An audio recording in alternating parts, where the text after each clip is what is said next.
కీర్తన గ్రంథం 37 అధ్యాయం 35 మనం చూస్తే, భక్తిహీనుడు అనగా వాక్యంలో లేనటువంటి వాడు, వాక్యానుసారంగా బ్రతకనటువంటి వాడు, దేవుణ్ణి తెలియనటువంటి వాడు ఎంతో ప్రబలయుంట నేను చూచి ఉంటిని. అది మొలచిన చోటనే విస్తరించిన చెట్టు వలె వాడు వర్ధిల్లి ఉండెను. చూసారా, మొలిచిన చోటే వర్ధిల్లాడు అంటే చాలా గొప్పగా అభివృద్ధి పొందాడు, చాలా గొప్పగా ఫలించాడు, చాలా గొప్పగా ఎదిగాడు.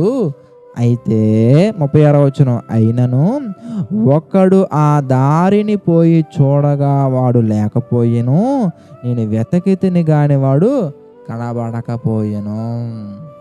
అంటే భక్తిహీనుల యొక్క విస్తీర్ణం లేదా భక్తిహీనుల యొక్క ఎదుగుదల, భక్తిహీనుల యొక్క జీవితం ఎంతవరకు ఉంటుందంటే ప్రియులారా, కొంతసేపు కనబడి అంతలో మాయమైపోయే విధంగా ఉంటుంది.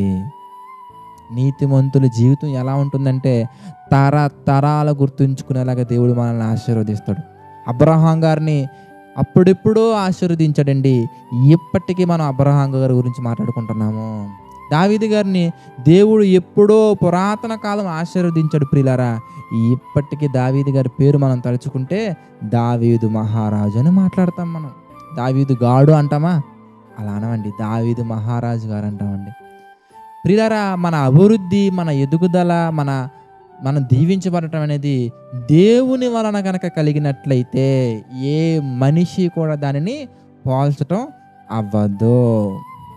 మనం ఎదిగామనుకోండి, భక్తిహీనతలో మనం ఉండి దేవుడిని విడిచిపెట్టి డబ్బు సంపాదనకి వెళ్ళి బిల్డింగ్లు కట్టి కోట్లు కట్టేసి టీవీలు కొనుక్కొని ఫ్రిడ్జ్లు కొనుక్కొని దేవునిలో లేకుండా మనం ఎంత బలపడినా కానీ ఆ గుర్తింపు అనేది కొంతసేపు కనబడి అంతలో మాయమైపోయేలాగా ఉంటుంది. చూసారా, విత్తనం అక్కడే వచ్చిందంట, చెట్టు వర్ధిల్లిందంట, తర్వాత వెతికితే చెట్టు కనిపించలా. కానీ ప్రియులారా, అబ్రహాం గురించి ఆలోచించుకున్న, ఇస్సాకు గారి గురించి ఆలోచించుకున్న, యాకోబు గారి గురించి ఆలోచించుకున్న, దావీదు గారి గురించి ఆలోచించుకున్న, పౌలు గారి గురించి ఆలోచించుకున్న, వాళ్ళందరూ మరణించి కొన్ని వేల సంవత్సరాలు అయింది.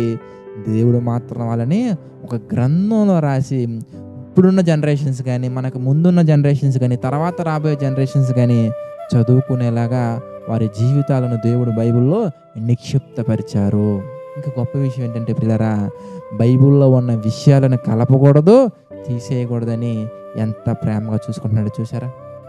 మరి వీళ్ళందరి జీవితాల కష్టాలు లేవా? ఉన్నాయండి. వాళ్ళు ఓర్చుకున్నారండి. దేవుని యొక్క బలిష్టమైనటువంటి చేతి కింద దీన మనసు కలిగి వాళ్ళు ఉన్నారు కనుక దేవుడు వాళ్ళని హెచ్చించారు.